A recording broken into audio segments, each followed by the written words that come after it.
Mesdames, Messieurs les ministres entrants, Mesdames, Messieurs les ministres sortants, Messieurs les secrétaires généraux, Monsieur le directeur de cabinet,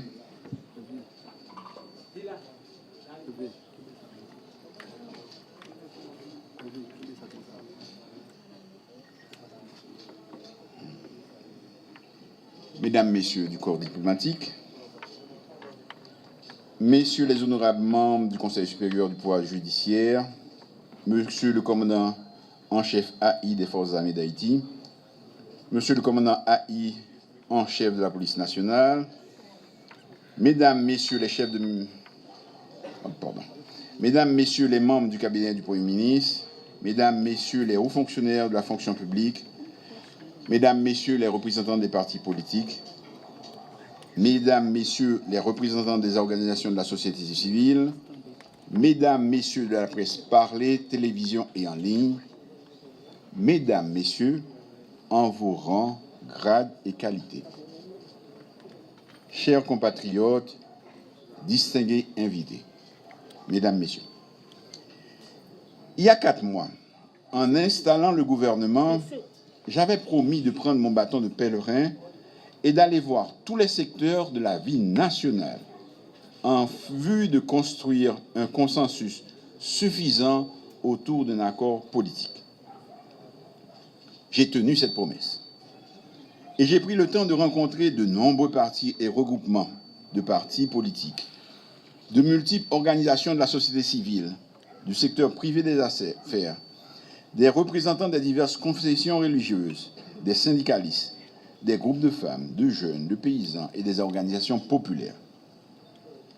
Certains ont trouvé que j'ai consacré trop de temps à cette recherche de consensus. Mais je continue de croire, aujourd'hui encore, que c'était nécessaire et que le sauvetage de notre patrie commune passait par une démarche qui soit la plus inclusive possible. Mes efforts ont été couronnés de succès avec la signature, le 11 septembre dernier, de l'accord politique pour une gouvernance apaisée et efficace de la période intérimaire. Ils sont des centaines d'organisations politiques et de la société civile à y avoir adhéré. Je choisis volontairement de ne pas mentionner de chiffres précis parce que je ne suis pas dans une compétition avec quiconque. Je souligne seulement que cet accord n'est pas une entente entre copains, mais le résultat d'un compromis entre des compatriotes qui hier encore se combattaient et qui ont compris que le salut de notre pays exigeait d'eux beaucoup d'abnégation et un réel dépassement de leurs intérêts de groupe. À tous les signataires de l'accord, dont seulement quelques représentants ont été conviés à cette cérémonie à cause du manque de place, je veux adresser mes chaleureux remerciements. La nation nous regarde et prend note de notre sens élevé du bien commun et de votre capacité à faire taire vos querelles diverses et à accorder la priorité au sauvetage de notre pays menacé. Elle vous sera éternellement reconnaissante. Après la publication de l'accord au journal officiel Le Moniteur le 17 septembre 2021, j'ai pris plusieurs semaines pour continuer dans la dynamique de rassemblement et dans la recherche de plus d'unité entre Haïtiens. J'ai poursuivi la politique de la main tendue, ce qui m'a même amené à rencontrer et à discuter avec beaucoup de compatriotes d'ici et de la diaspora. Je n'ai pas encore réussi à convaincre tout le monde, mais je ne désespère pas de pouvoir faire comprendre aux uns et aux autres l'impérieuse nécessité de rejoindre ce front commun contre l'insécurité, contre la corruption, contre la misère et pour le redressement de notre pays. Je redis merci aux signataires de l'accord qui ont compris le sens de ma démarche et ont eu la patience d'attendre sa mise en œuvre. Je veux aussi remercier les citoyennes et les citoyens qui ont accepté de servir le pays à mes côtés dans le gouvernement pendant ces mois derniers. Nous avons affronté ensemble bien des difficultés et nous les avons surmontées avec succès. Mesdames, Messieurs, je vous sais gré de votre collaboration désintéressée et je vous souhaite de garder les mêmes bonnes dispositions à servir notre pays qui aura certainement besoin de vos compétences dans d'autres domaines. Avec l'installation du nouveau gouvernement, nous abordons une nouvelle étape décisive de la période intérimaire. Je n'apprends rien à personne en disant que l'une des tâches principales de ce gouvernement est de créer un environnement sûr et stable, propice à l'organisation des consultations populaires pour l'adoption d'une nouvelle constitution et le choix de nouveaux élus qui auront à gérer notre pays tant au niveau national qu'au niveau local. C'est un challenge ambitieux et difficile. Compte tenu du climat d'insécurité que nous certains ont choisi de faire régner dans divers coins de notre territoire. Qui dit nouvelle constitution suppose l'élaboration de textes consensuels, des débats publics, une grande campagne d'information et de promotion auprès de la population. Qui dit élection suppose qu'un climat sécuritaire revienne pour permettre aux partis politiques de mener campagne dans toutes les villes, dans tous les quartiers, sans crainte pour leur vie et celle de leurs militants, sans avoir à pactiser avec des membres de gangs et des hors-la-loi. Chers compatriotes, en acceptant d'assumer la fonction de chef de gouvernement, je vous avais promis de parler vrai, sans langue de bois. Je crois que le peuple haïtien est assez mûr politiquement et assez mature pour entendre certaines vérités et pour comprendre les choix difficiles que nous devons faire. Je dois dire à vous tous, et particulièrement à celles et ceux qui ont eu le courage de prendre leurs responsabilités de citoyens en acceptant d'entrer au gouvernement à ce moment de notre histoire, notre pays connaît une situation difficile. En disant cela, je ne veux paniquer personne. Mais il nous incombe de bien cerner la complexité de la situation si nous voulons prendre ensemble les bonnes décisions. Sur le plan sécuritaire, nous faisons le maximum avec les moyens dont nous disposons pour restaurer l'autorité de l'État et mettre hors d'état de nuire ceux qui veulent maintenir le chaos et empêcher la normalisation de la situation. La police d'Haïti, soutenue par les forces armées d'Haïti, a commencé à resserrer l'étau autour de certaines zones de non-droit. Cette stratégie va se poursuivre et s'intensifier au fur et à mesure que nous recevrons des équipements et des moyens appropriés. Une fois de plus, je dis à ces jeunes gens déboussolés qui se sont laissés séduire par la violence armée qu'ils doivent déposer leurs armes, sinon, tôt ou tard, ils seront neutralisés et finiront en prison où ils risquent de perdre la vie s'ils résistent aux forces de l'ordre. Parce que, pour construire cette nouvelle Haïti dont nous rêvons, force doit rester à la loi.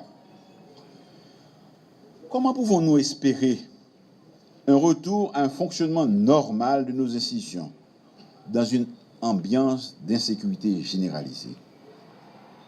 Comment rétablir la sérénité et le calme indispensables pour l'organisation des consultations populaires?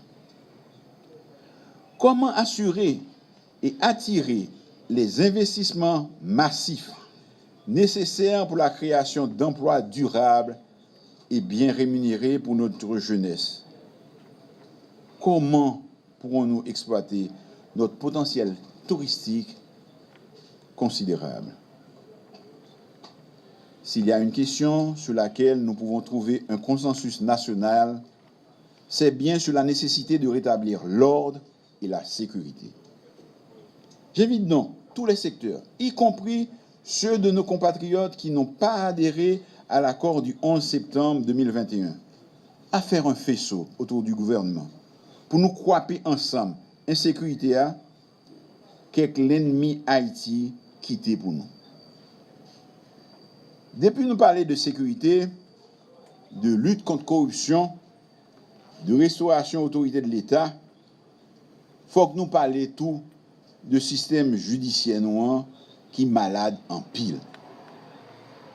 Mais justice là, travail ou pral en pile, travail ou pral difficile. Mais même faire confiance pour avoir bon résultat. Parce que il y a un pile bagaille qui dépend du résultat secteur justice là.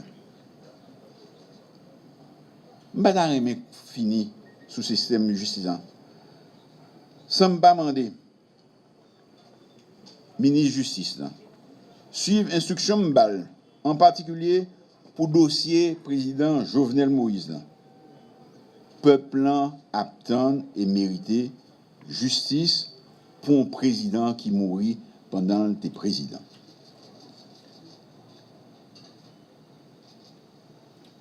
Moi pas le bail toute feuille de route ministère. Mais il y a un engagement qui prend dans l'accord sous détention préventive prolongée et sous dossier Mouniodi qui est en prison pour des affaires politiques. Moi pas faire un long discours qui est trop long, mais moi pas capable de parler sous question économique avec sous affaires budget rachitique l'État. Est-ce que nous connaissons que l'État finit l'année fiscale 2020-2021 à rouler sous jante? Est-ce que nous connaissons sur un budget qui te prévoit 254 milliards de goudes, c'est seulement 96 milliards de goudes recettes fiscales rapportées dans la caisse de l'État? Tout reste 97 milliards de goudes qui dépensés, c'est l'argent qui fait nous cadeau ou bien l'argent l'État obligé prêter. Ça fait un déficit budgétaire qui dépassait 72 milliards de goudes et il y a 30 milliards pour subvention gaz là seulement. Gain économique qui dit pour exercice 2021-2022, subvention ça ou qu'a monté à 60 milliards de goudes, il y a l'autre qui dit 90 milliards. Est-ce que nous connaissons que chaque fois il y a un monde, n'importe qui monde, riche ou pauvre, chauffeur taxi, chauffeur tap-tap, chauffeur moto, chauffeur camion, chauffeur transport public, gros industriel, commerçant propriétaire, gros 4x4, chaque fois qu'ils ont acheté un gallon de gasoline pour 201 goudes, l'État a perdu 259 goudes. Les ont acheté un gallon de diesel pour 169 goudes, l'État a longé 210 goudes bayo. Pour un citoyen qui a acheté un gallon de kérosène pour 163 goudes, l'État a obligé de mettre 195 gouttes pour lui. Ça n'a pas qu'à continuer comme ça. Sinon, puis devant, nous pas même qu'à commander gaz. Moi, je voulais nous tous connaître à 30 milliards de gouttes n'a subventionné gaz là pour quelqu'un. Nous avons mis le peuple là en pile service. Nous avons mis plus de policiers dans la rue pour bailler bon gens sécurité. Nous avons plus blindés. Nous avons employé plus de professionnels faire l'école pour 500 000 petits monde qui ne peuvent pas aller à l'école. Nous avons construit et équipé plus l'hôpital. Moi, je vais continuer l'islam.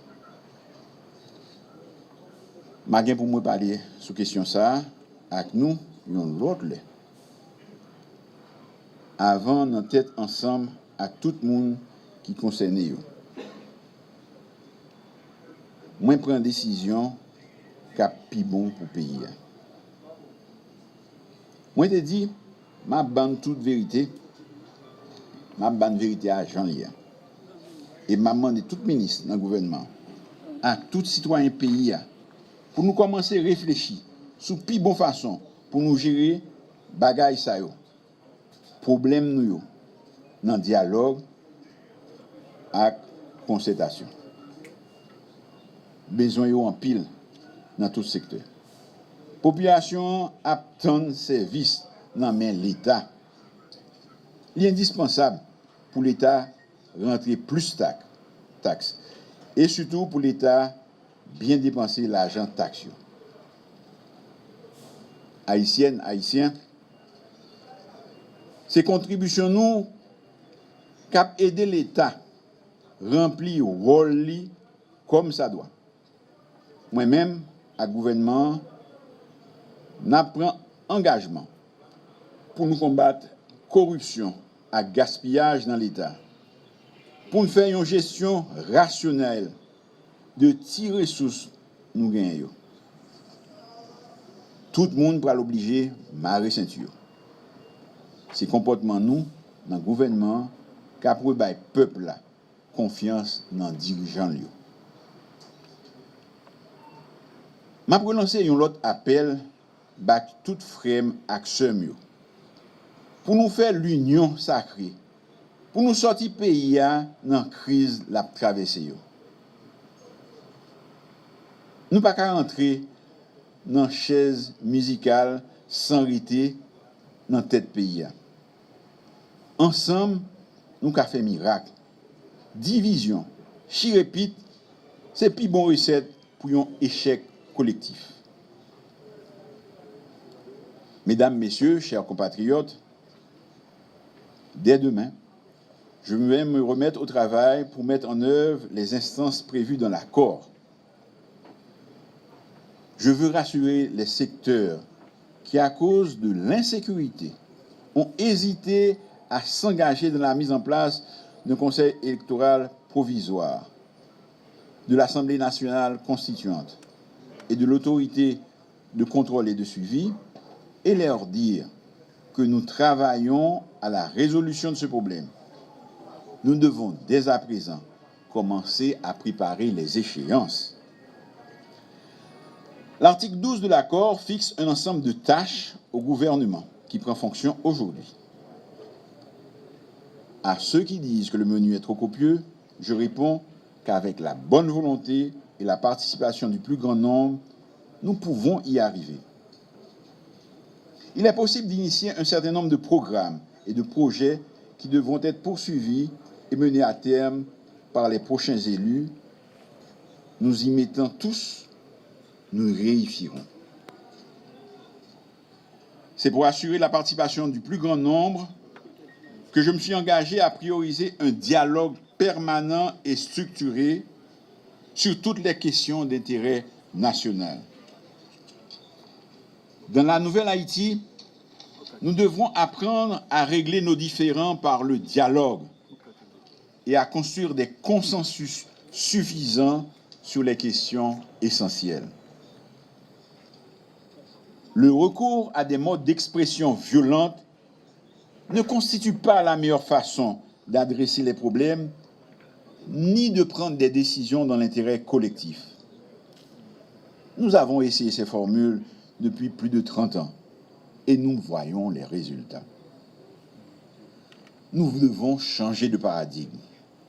Quelque chose doit changer dans notre pays, dans notre façon de faire, dans notre façon d'être, dans notre façon de vivre ensemble, dans notre façon de partager ce que nous avons.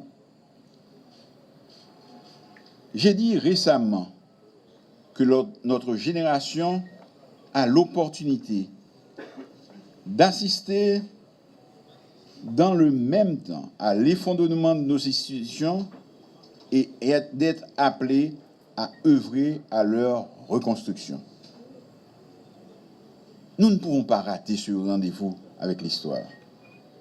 Nous devons de nous montrer à la hauteur de cette noble tâche. Nous devons cela à notre jeunesse et à nos descendants.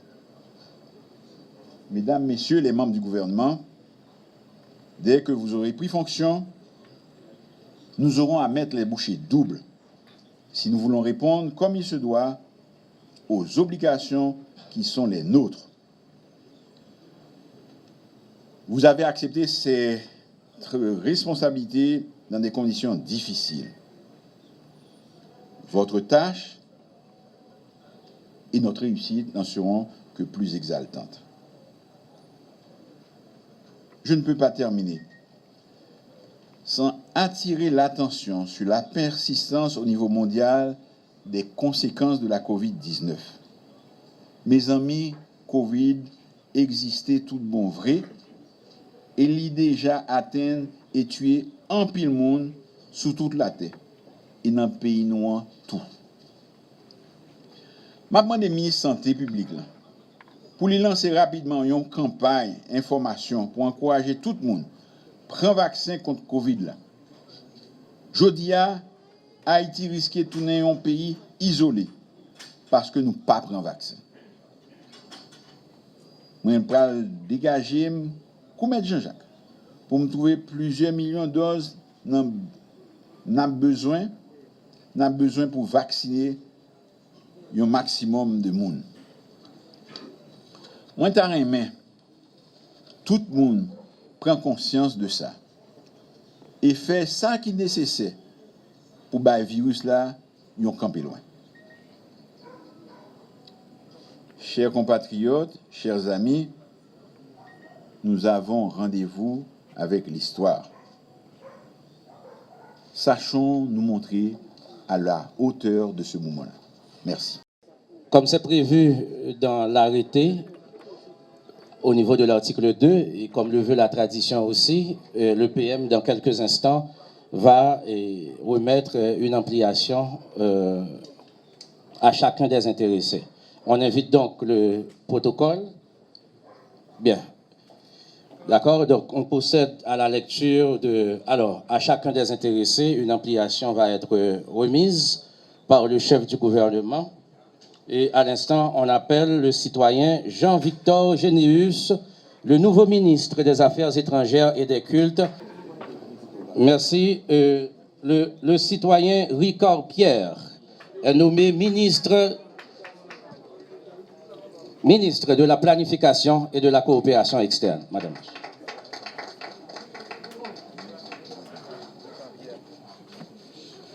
Le citoyen Berthaud Dorsey est nommé ministre de la Justice et de la Sécurité publique.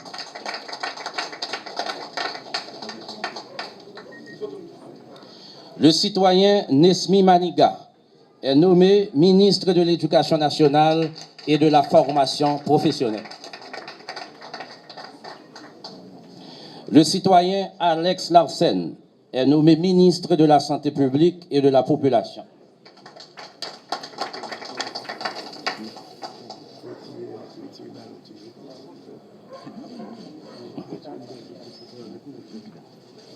Merci. Le citoyen Rosemont Pradel est nommé ministre des Travaux publics, Transports et Communications.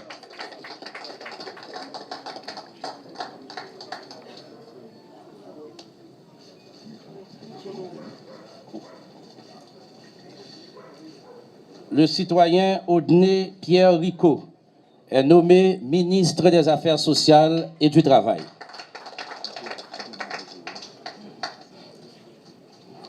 La citoyenne Raymonde Rival est nommée ministre de la Jeunesse, des Sports et de l'Action civique.